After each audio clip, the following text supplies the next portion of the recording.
Good morning or good afternoon. Today we are in the archives on today, January 11th, 2024.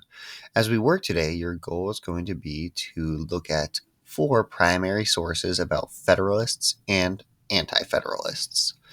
So, as you work today, please remember to move and work in silence, sit where you can focus, and go to Google Classroom and click the top link on the stream. You're going to set your playlist and go. If you have any questions, you're going to use GoGuardian Chat. On video 3, you have a background information video to watch. This is optional. Feel free to watch it if you would like to. Watch as much of it as you would like to, but you don't have to watch the whole thing. On slide 4, I have some background information saying that after the U.S. Constitution was written in 1787, states had to approve and agree to this new form of government. Debates took place across the 13 states and state governments. The debate extended to the citizens of the United States, who in turn would influence their state representatives in the form of persuasive pieces written in the newspapers. The Federalist Papers were written by John Jay, Alexander Hamilton, and James Madison. The Anti-Federalist Papers were not written in an organized form, and questions remain about who authored the Anti-Federalist Papers.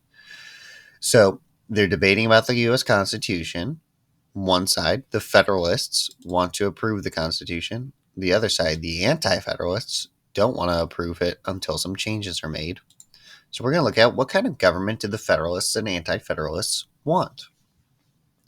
On slide 6, you're first going to look at the Federalists, the people who did want the Constitution.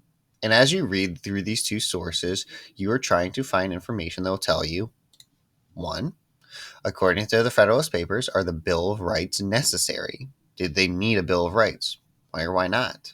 You have to cite at least one of the Federalist Papers, telling me which line and which Federalist paper you got it from.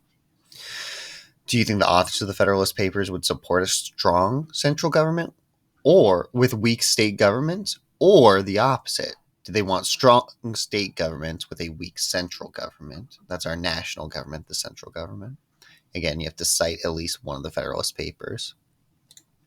You're then going to look at the 2 Anti-Federalist Papers, and you're answering the same questions. Do they think the Bill of Rights was necessary? What kind of government did they support? A strong central government with weak state governments, or the opposite? Strong state governments with a weak central government.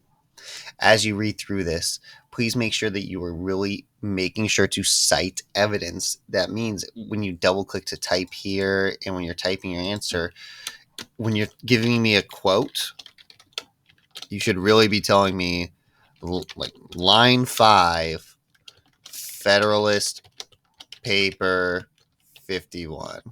Like, that's a quote. That's a citing your source. That's telling me where you got it. So make sure to tell me where you got each of your sources. When you are done, you may turn this in, check Infinite Campus to see if there's any other work, and again, be ready for a conference with me. All right, thanks for listening, and good luck.